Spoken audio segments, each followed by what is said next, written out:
ang mga kwento ng pag-ibig, kwento ng buhay, at kwento ng pag-asa dito sa Barangay Love Stories. Love Stories. Mapalad ang mga taong may sandigan sa buhay sa pamamagitan ng kanilang mga kapatid. Alam kasi nila na meron silang maaasahan sa oras ng kagipitan at kakampi kapag sinaktan sila ng mundo. Ikaw, kabarangay, meron ka bang butihing kapatid? Dear Papa Dudut, matuturing na biyaya mula sa langit ang pagkakaroon ng kapatid. Lalo na kung ito ay magiging sanggang dikit mo sa buhay. Yun bang kasama mo sa buti at sama ng panahon at handa kang tulungan anuman ang mangyari? Bata pa lamang ay pangarap ko na talagang magkaroon ng kapatid, Papa Dudut. 8 taon din kasi akong naging solong anak ng mga magulang namin. Hirap din kasing magbuntis si nanay at matuturing na himala sakaling mabigyan pa nga nila ako ng kapatid. Pero mabuti ang Diyos. Dahil pinagkaloob nila ang katuparan ng kahilingan ko ng ampunin nila si Clark. Pero bago ko ipagpatuloy ang pagkukwento ay gusto ko munang magpakilala sa inyo at sa mga kabarangay natin. Ako nga pala si Jaymon, 34 years old at taga Silang Cavite. Sa kasalukuyan ay masasabi ko na masaya ako bagaman may kulang sa buhay ko. Paano nangyari yon? Siyempre kasama ko ang aking pamilya at sila ang rason kung bakit ako nagpapatuloy sa buhay. Ngunit, ano nga ba ang kwento ng aming pamilya? Yan ang dahilan kung bakit napasulat ako sa programa ninyong Barangay Love Stories. Magsisimula ang lahat ng 23 anyos pa lamang ako at 15 anyos naman si Clark, Papa Dudut.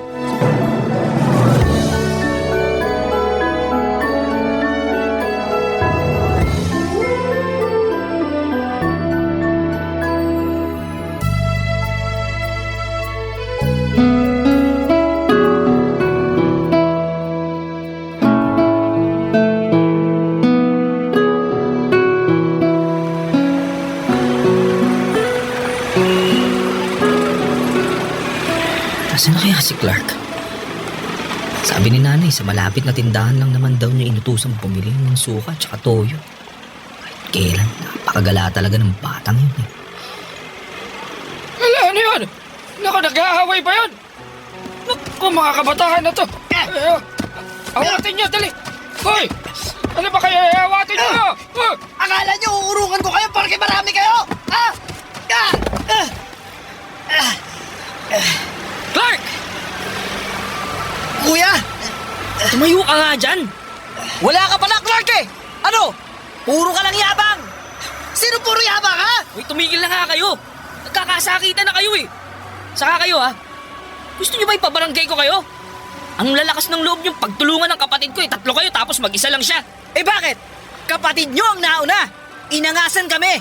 Pinagsasasabi mo kayo kaya nauna! Tumigil na sabi kayo! Magsiuwi na nga kayo, lakad na! Clark, umuwi na tayo. Kanina ka pa hinahanap ni nanay. Lagot ka talaga dun.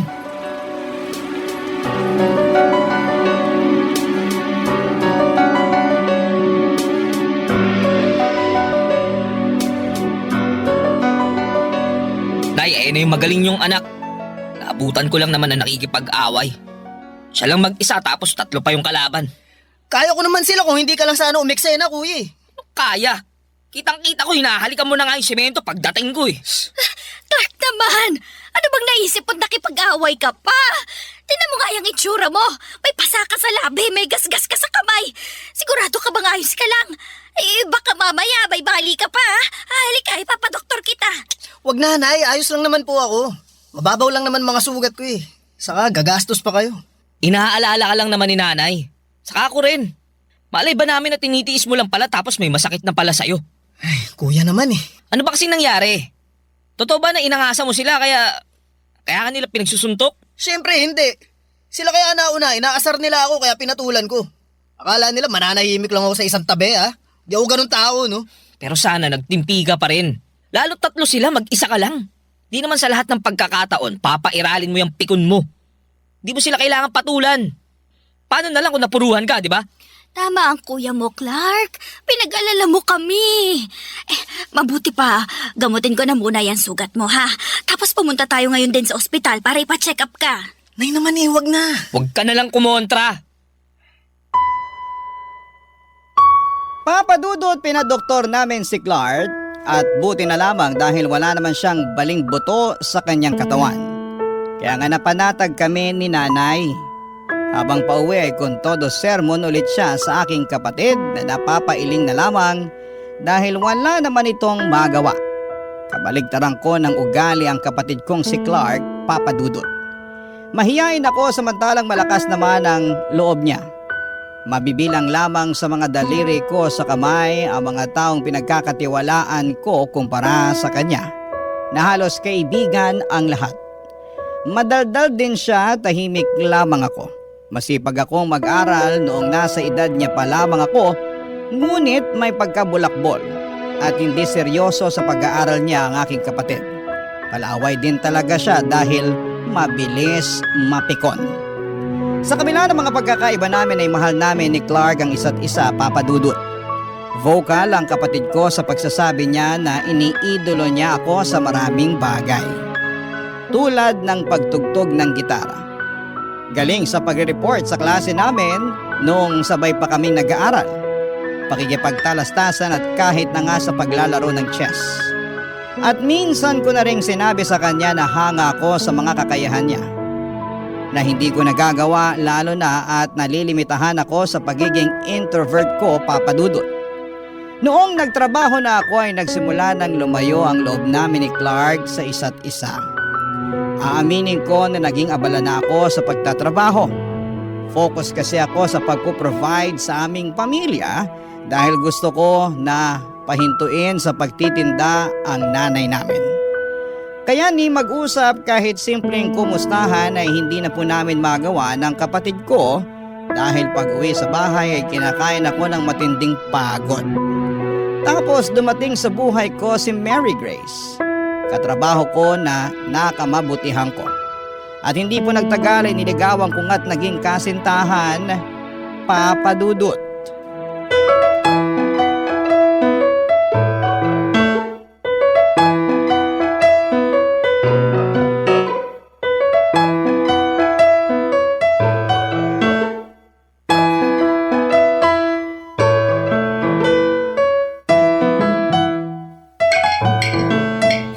Kain ng kain, Mary Grace. Sarap ang luto ng nanay ko. Oo nga paborito ko na tong potsero. Panalo! Nako salamat naman kung ganon dahil nagustuhan mo na. Excited po talaga ako na matikman tong specialty ninyo. Kasi laging binibida ni Jaymon tong luto ninyo. Talaga? Nako, bigla tuloy akong nahiya. Huwag na po kayong mahiya, Nay. Tsaka, totoo naman po yung kinukwento ko kay Mary Grace Tingnan nyo, enjoy na enjoy siya Totoo po. Ang sarap-sarap talaga ng luto nyo. Naku, mukhang mapaparami ako ng kain ito. Ayos lang yan. Basta kumain lang kayo ng kumain, ha? Masaya talaga ako na sa wakas may pinakilala ng girlfriend tong anak ko si Jaymon. At saka, sana ikaw rin ang mapangasawa niya. Ay naman, asawa talaga agad. Oo, bakit? Ayaw mo ba? Gusto pero mga bata pa po kami ni Mary Grace. Saka gusto pa po naming i-enjoy ang pagiging mag-boyfriend at girlfriend namin. Tama po si Jaymon, tita. Ay, oo naman, syempre. Teka, asan po pala si Clark? Bakit di natin siya kasabay kumain ngayon? Ay, nako, yung kapatid mo, hindi pa rin umuuwi. Talaga po? Sana naman kaya pumunta yung batang yun. Andito na po ako. Oh, Clark, anak. Ay, mabuti naman ay naisipan mo pang umuwi. Uwi mo naman, Nay. Hindi pa naman hating gabi. Ha? Ano sabi mo? Hoy Clark, ba't mo sinasagot ng ganyan si nanay? Bakit, kuya? Pagagalitan mo rin ba ako? Napapansin ko parang pinagtutulungan nyo na ako ni nanay Hindi naman yata patas yun. Dalawa kayo, mag-isa lang ako. Wala kaming ginagawang masama sa'yo ng kuya mo. Saka, saan ka ba nang galing? Bakit ngayon ka lang? Sa classmate ko, may ginawa kaming project. Talaga lang project? Kung ayaw mo maniwala, edi wag. Clark, ano ba? Ay, naku, pasensya ka na Mary Grace ha. Nakita mo pa tuloy paano kami mag-away. Pero hindi kami nag-aaway-away dito ha. Pinagsasabihan lang namin yung... May bisita pala kayo? Ay, oo nak, kaya pwede ba umayos ka? Sino ka naman ha? Hoy Clark, ba't ganyan ka magtanong? Hindi naman ikaw tinatanong ko kuya yung bisita. Hi, ako si Mary Grace. Girlfriend ako ng kuya mo. Girlfriend? Wow, may girlfriend ka na pala kuya tapos di mo man lang nakwento sa akin?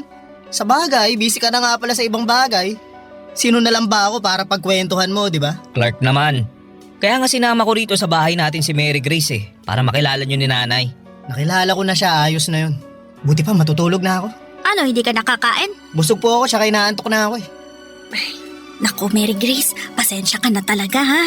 Ganyan lang talaga yung ugali ng anak kong yun. Nako, wala naman pong kaso yun, tite. Baka pagod lang talaga si Clark. Kaya mo, kakausapin ko na lang po si Clark bukas na.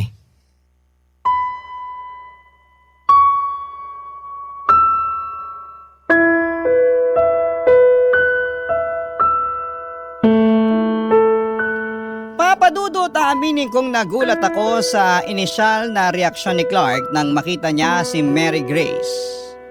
At mas nabigla pa ako sa kung papaano niya ito patunguhan habang tumatagal.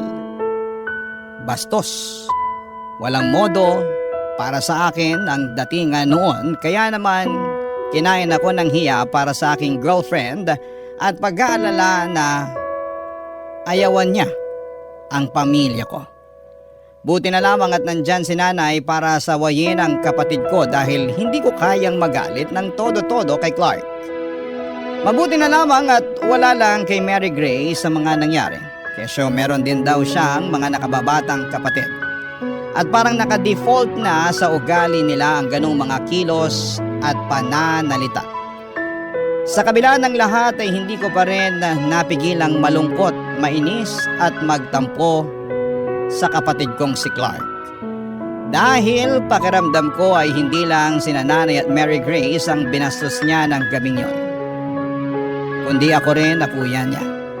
Kaya nga ginawa ko ang bagay na sa tingin ko ay nararapat kong gawin, at yon ay ang kausapin siya. Pero nauwi lamang ang pag-uusap namin sa matinding pag-aaway.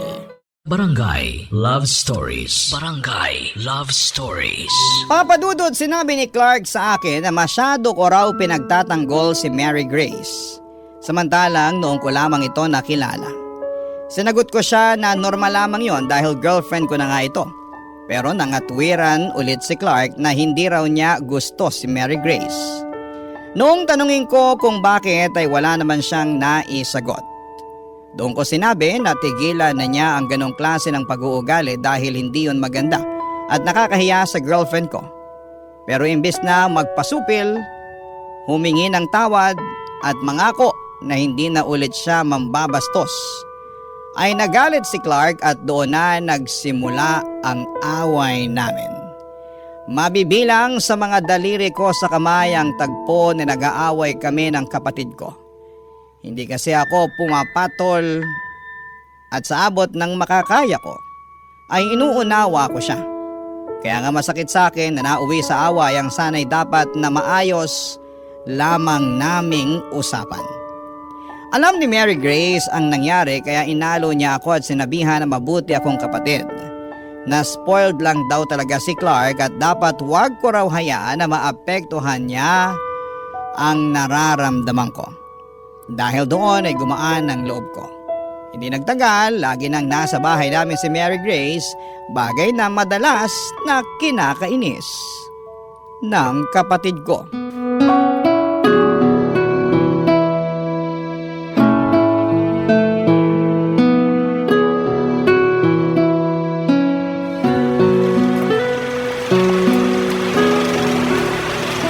Tingin ko wala naman ako nakalimutan eh. May soft drinks, potato chips. Sigurado matutuwa nito si Mary Grace. Bakit ba kasi lagi kang nandito? Wala na ba kayong ibang tambayan ng kuya ko bukod dito sa bahay ha? Ano ba kasing masama na nandito ko? Eh kuya mo naman nagpapunta sa akin dito. Teka, si Clark at Mary Grace ba yun? Ano yung nangyayari sa kanila? Nag-aaway ba sila? Teka, buti pa, bilisan ko na nga ang lakad.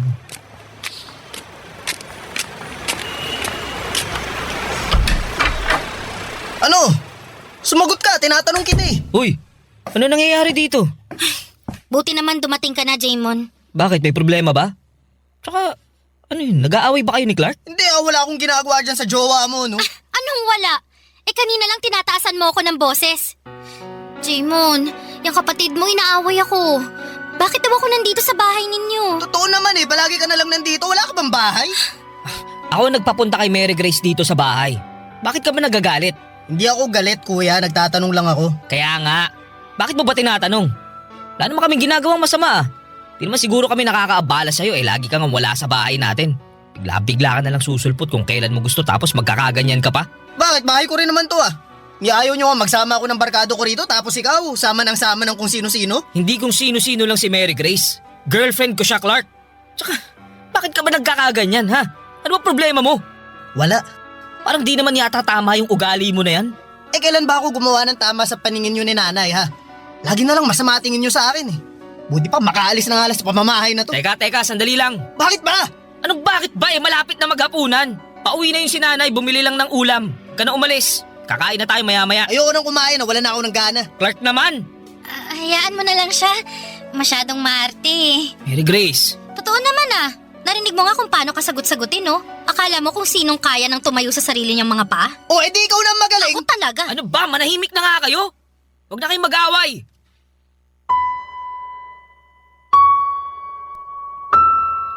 Papadudot, hindi ko intensyon na awayin si Clark, ngunit may mga bagay talaga na hindi maiiwasang mangyari lalo na kapag nadala na kayo ng emosyon. At yun ang dahilan kaya nauwi na naman sa matinding away ang pagsasaway ko lamang dapat kay Clark. Nagkasakitan kami ng loob mula sa mga salitang binitawan namin sa isa't isa. At aminin kong labag sa loob ko ang mga nasabi ko sa kanya. Dala lamang yon ng matinding galit dahil sa mga sinabi niya laban sa akin. Pero yon ang naging mitya, kaya naglayas si Clark. Gustuhin ko man siyang hanapin ngunit hindi ko na ginawa yon dahil kinumbinsi ako ni Mary Grace na kapag hinanap ko raw ang kapatid ko, ibig sabihin ay nagpatalo ako sa kanya. Si nanay na lang ang naghanap kay Clark na hindi nagtagal ay napauwi rin naman niya. Simula noon ay tumaas ang pader na namamagitan sa amin ng kapatid ko.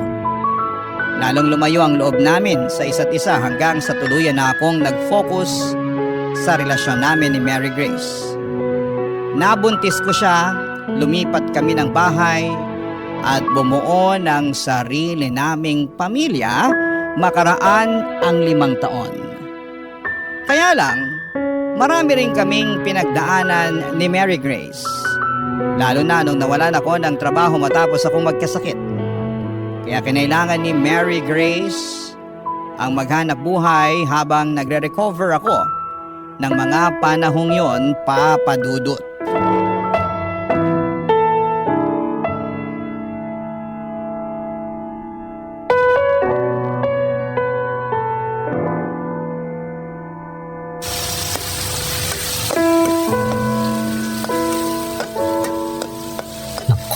Sigurado, magugustuhan ni Mahal tong ulam na niluto ko.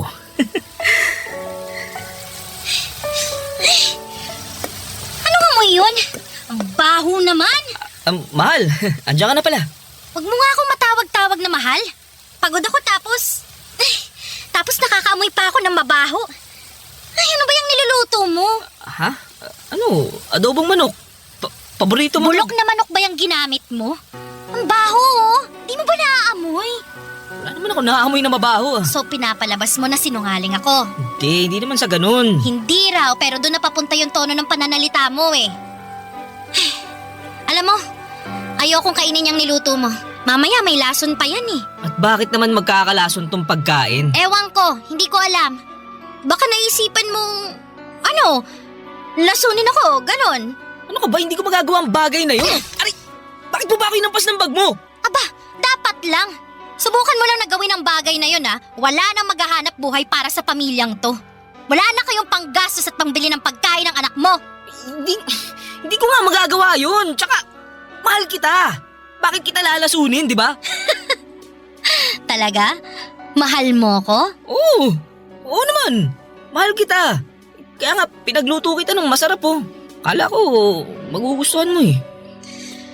Ang totoo, kumain na ako. Busog na ako. Ha? Bakit ka kumain? Di ba sabi ko kanina, bago ka pumasok sa trabaho, magluluto ako ng masarap? Inubos ko pa naman yung natitira kong pera pambili niyan. Tapos, teka, sino palang kasabay mong kumain? Sabihin mo, sino? Ay, bakit mo ba tinatanong? Ano bang pake mo, ha? Tsaka bawal na ba akong kumain? Sa nagugutom ako. Di naman, pero... Wala ka nang pakialam kung sinong kasabay kong kumain. Buti pa, ikaw na lang ang kumain yung niluto mo. Amoy pa lang hindi na masarap eh. Pipilit mo pang masarap. Mary Grace naman. Buti pa, matutulog na ako, Jaymon. Pagod sabi ako eh. Sa pamaga pa ako bukas sa trabaho. Mary Grace, teka lang. Bakit ba kasi? Ngayon na nga lang tayo nagkita Ano bang pinagsasabi mo ngayon lang tayo nagkita? Magkasama tayo sa bahay, di ba? Oo, pero ngayon lang tayo nag-usap. Pagising namin ng anak mo, wala ka na. Lagi kanyang hinahanap sa akin. Namimiss ka raw niya. Namimiss ka na namin. Wala akong panahon sa kadramahan yung mag-ama, ha? Nagtatrabaho lang ako. Natural, lagi akong wala rito sa bahay. Alam mo naman yun, di ba? Kung hindi ka lang sana nagkasakit, di ako yung nandito sa bahay at ikaw ang naghahanap buhay. Pasensya ka na. Pasensya mo mukha mo. Masyado kang madamdamin.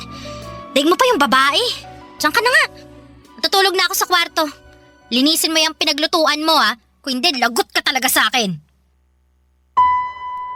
Papa Dudut, naging maayos naman ang pagsasama namin ni Mary Grace ng 1 taon bago dumating ang baby namin. Ngunit nagbago ang lahat noong nakapanganak na siya. Hindi ko alam kung postpartum nga ba yon, pero bukod sa pagiging malungkutin ay naging mainitin na rin ang ulo niya. Buti sana kung sa akin lang, pero damay ang anak namin. Noon pa man ay mabilis na talagang pumitik si Mary Grace. Kaya nga hanggat maaari ay hindi ko siya ginagalit. Tawagin niyo na akong under desaya, pero kung pwede ko naman siyang unawain ay ginagawa ko. Hindi ako sumasagot kapag nagagalit siya. Hindi ako nangangatwiran para hindi na lumala pa ang gulo. At hanggat maaari, gusto kong daanin sa mahinahong usapan ang lahat. Pero habang tumatagal ay napapansin ko na lamang na nagiging mabigat na ang kamay sa akin ng kinakasama ko. Barangay Love Stories. Barangay Love Stories. Papa Dudut, kapag nahihirapang mag-express ng feelings si Mary Grace, sa mga away namin, lalo na ng galit, ay nauuwi yon sa pananakit niya sa akin. Noong una ay hindi ko naman iniinda yung mangilan-ngilan niyang mga kurot, hampas at pagpalo. Pero nakasanayan na lang niya na saktan ako hanggang sa unti-unti ay nararamdaman ko na lamang ang gigil niya para sa akin. Marami siyang problema na hindi niya masabi sa akin ng matino at hindi naman ako manghuhula para hulaan ang mga bagay na yon. Hindi rin ako marunong bumasa ng isipan kaya nahirapan talaga ako ng husto. Naunawain ang galit niya para sa akin at sa anak namin. Alam ko sa sarili ko na hindi ako nagkulang sa pagiging provider noong nakakapagtrabaho pa ako. Bagaman hindi ako perpekto pero ginawa ko naman ang lahat, Papa Dudut. Kaya lang ay naging mapaghanap si Mary Grace. At lalong bumaba ang kumpiyansa ko sa aking sarili dahil sa pinaparamdam niya sa akin. Doon ko mas kinailangan ng aking kapatid na si Clark. Simula kasi nang bumukod kami ng bahay at nagpamilya ni Grace ay hindi na ulit kami nabigyan ng pagkakataon na mag-usap ng kapatid ko. Pero isang araw, bigla na lamang sumulpot sa apartment namin ang kapatid kong si Clark. Bagay na hindi ko lubos na inaasahan.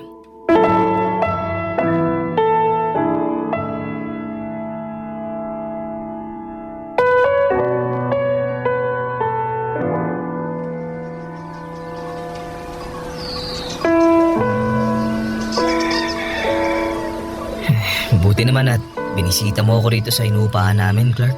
Oo kuya, totoo. Matagal na dapat kitang pinuntahan kaso nahihiya ako sa'yo eh. Nahihiya saan? Sa lahat-lahat. Lalo na hindi na rin naman tayo close katulad nung dati, nung mga bata pa tayo. Tapos naisip ko na baka galit ka sa akin kasi naging pasaway at barumbado akong kapatid nung araw. Di naman ako galit sa'yo. Siguro, nagtampo lang. Pero wala na yun. Tapos na yun eh. Matagal ng panahon lumipas ang bagay na yun.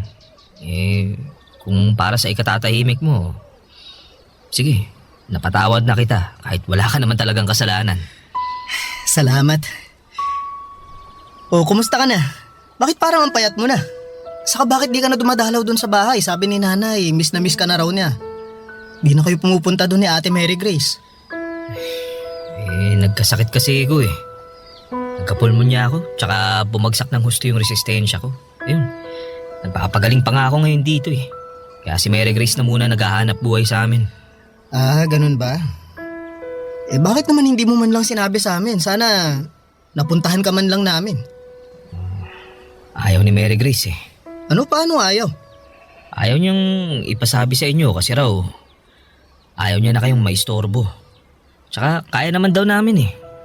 Problema na raw namin yun. Kuya, hindi naman kayo nakakaistorbo.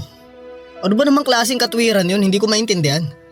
Pakiramdam ko, nilalayo lang talaga ako ni Mary Grace sa inyo. Ha? Bakit naman? Ewan, di ko alam. Basta, ayaw niya na pag-usapan namin yung tungkol sa inyo. Dapat daw, di ko na kayo hanapin. Lalo na kasi, di naman daw tayo magkasundo. Yun din ang rason niya kaya di na ako nakapunta sa bahay natin para bisitahin kayo. Kayo ni nanay. Sandali lang, sandali. Hindi ko maintindihan. Ang lakas naman ang tama ni Mary Grace. Ayos lang naman yun. Iniintindi ko na lang siya kasi pag sumagot pa ako baka mag-aaway lang kami nun. Tapos pagsalitaan niya pa ako ng masasakit at isumbat na di ako nagtatrabaho at siya naghahanap buhay. O di kaya baka masaktan niya pa ako. Masaktan? Teka lang kuya. Anong ibig mong sabihin? Sinasaktan ka ba niya? Ha? Hindi. Wala. Hindi niya ako sinasaktan. Kuya, narinig ko yung sinabi mo. Gusto ko lang kumpirmahin. Hindi nga, Clark. Ayos lang ako. Ayos lang. Mabait si Mary Grace. Di niya ako sinasaktan. Di ako naniniwala sa'yo eh. Ayan! Ha? Yung nasa braso mo, ano yan? Kurot ba yan? Kurot yan eh. Bakas ng kuko yan, oh. Si Mary Grace ba gumawa niyan? Nako, hindi. Hindi siya gumawa nito. Itong pasa sa kamay mo. Pati ang, ano yan? Sugat ba yan? Kuya, hiwa ba yan ng kutsilyo? Saan? Ayan, sa kabila mong braso. Ano? Kuya, sinasaktan ka nga nung baliw na babaeng yun. Uy, kamaingay. Huwag mo nang tawagin baliw si Mary Grace. Mamaya marinig ka nun, lagot tayo. Kuya, ano ka ba? Anong ginawa niya sa'yo? Walang ginawa sa akin si Mary Grace. Mahal na mahal niya ako. Hindi na pagmamahal ang tawag dyan. Sabi sa akin ni Mary Grace, mahal niya ako. Kaya sinasaktan niya ako. Papadudot, ewan, pero ang isip ko noon ay ginagawa lang ni Mary Grace ang pang-aabuso niya sa akin dahil mahal niya ako. At ayokong magsalita ng masama tungkol sa kanya kasi ayoko rin na iwanan niya ako. Siguro'y masyado akong naging mahina sa isipan at puso ko para mga tuwiran at ipagtanggol ang aking sarili. Pero alam din naman ng kapatid ko na naging abusado ang kinakasama ko at sinamantala ang pagiging mahinahon at hindi ko palapatol sa tao. Naunawaan ko ang pinagmumulan ng galit ni Clark pero hindi ko kayang hiwalayan ang kinakasama ko dahil ayokong masira ang aming pamilya. Sa katunayan ay plano ko na ngang pakasalan si Mary Grace, Papa Dudut.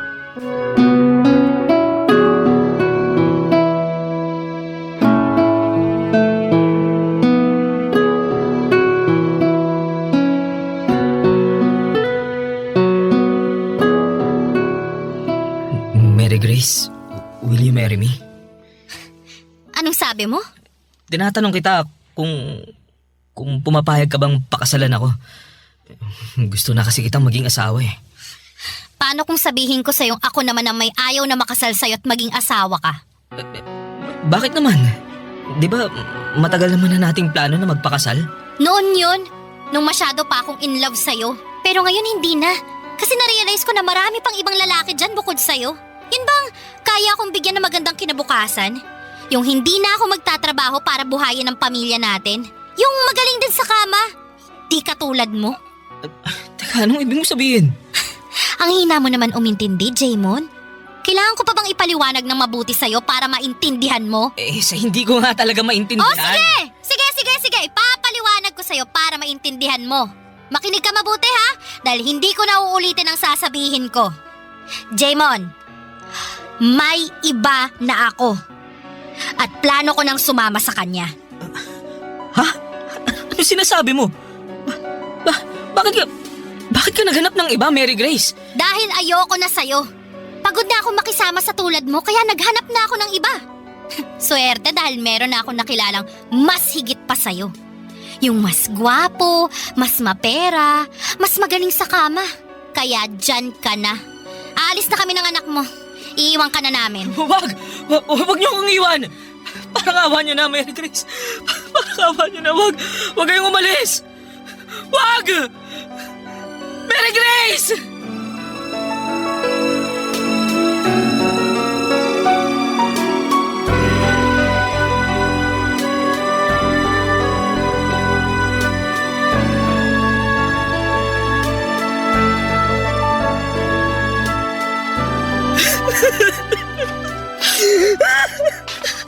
Diyos ko na.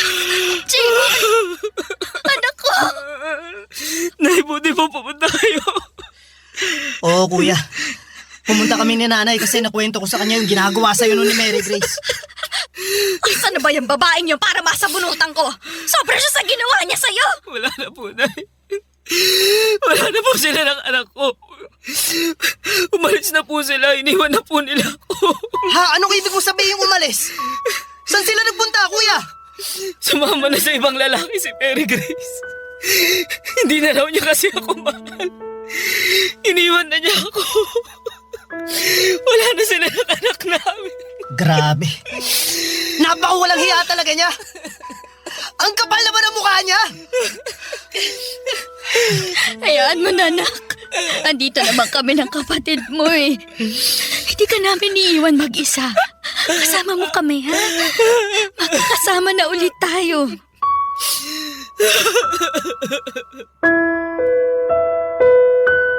Papadudot malaking bagay ang pagdating ni Nanay at Clark sa apartment namin noong araw na yon. Dahil baka kung ano pa ang nagawa ko sa aking sarili kung wala sila. Sobra po akong nanghihina at nalulugmok ng mga panahon na yon at hindi ko matanggap na iniwan na lamang ako ng ganon kabilis ni Mary Grace. Tangay-tangay pa ang anak namin. Matagal bago ako nakarecover pero buti na lamang at hindi ako sinukuhan nila nanay at ni Clark. Si Clark ang kasama ko sa aking counseling dahil kinailangan ko yon upang makausad sa trauma mula sa pang-aambuso sa akin ng dati kong kinakasama. Sa kasalukuyan ay masasabi ko na nasa maayos naman ang disposisyon ko sa buhay, sa araw-araw na ginawa ng Diyos. Ay nabibigyan ako ng pag-asa na tuluyan na akong makakawala sa masakit kong nakaraan. Hanggang dito na lamang po, Papadudot, ang sulat ko at maraming salamat po sakaling mapili po ninyong i-ere ang aking kwento sa inyong istasyon. God bless and more power sa inyong lahat. Ang inyong forever kapuso at kabarangay, Jaymon. Anong say mo sa Barangay Love Stories na ito? Pagkwentuhan natin sa comment section yan.